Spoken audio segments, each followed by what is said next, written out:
Sidang kasus bacokan Mushola Almanar Desa Kedongadem Kabupaten Jonegoro sing ngakibatno rong korban mati tersangkane ya kuwi Sucito balik digelar Pengadilan Negeri Jonegoro.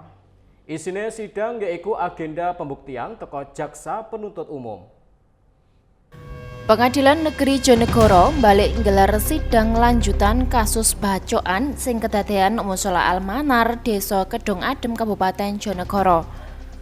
Sidang sing dilakoni dina Selasa awan kuwi mlebu agenda pembuktian teko jaksa penuntut umum. Sidang sing diketuai karo Majelis Hakim Wisnu Widyastuti dibarengi karo Hakim anggota Haryo Purwanhantoro karo Ahmad Fahru Rosi kelangsung ruang sidang Kartika Pengadilan Negeri Jonegoro. Sidang perkara nomor 117 PIDB 2020 PNBJN jaksa penuntut umum njero perkara iki Andi Eka Rahardianto ya kuwi agenda pembuktian teko jaksa penuntut umum. Sidang kuwi Arik Wijayanti sing dadi bojone Pak Ajis teko dadi saksi karo dijaluki keterangan ambek majelis hakim perkara kelakuan ambek niate terdakwa pas nglakoni aksine kuwi.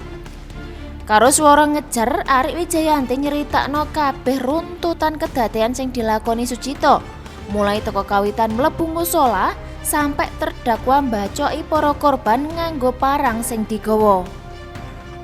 Saliyane kuwi jaksa penuntut umum yo nggawa barang bukti sing ditekakno ya kuwi sajam sing dienggo pelaku ambek barang bukti liyane sing gawe korban nganti mati njero mushola.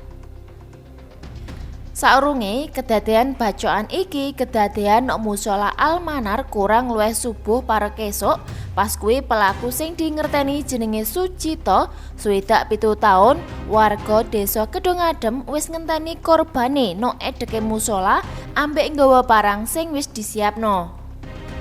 Pas kuwi tepak salat subuh idep-idep pelaku Sucito langsung ngleboni mushola terus nyerang karo mbacok sirahe karo tangane korban Abdul Aziz 23 taun nganggo parang sampai korban catu nemen terus mati nggon kedadean. Sakbare mbacok Abdul Aziz, pelaku langsung Cipto Rahayu sing enek edeke Abdul Aziz terus dibacok. Gak kor kuwi pelaku yo mbacok Arik Wijayanti 23 taun bojone Abdul Aziz sing pas kuwi usaha ape nulungi bojone sing wis catu nemen. Sidang iki dilakoni nganggo pengamanan ketat. Njagani perkara iki sempet heboh masyarakat desa Kedongadem.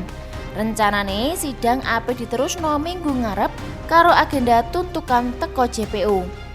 Edo Jodi Aldian, JTV.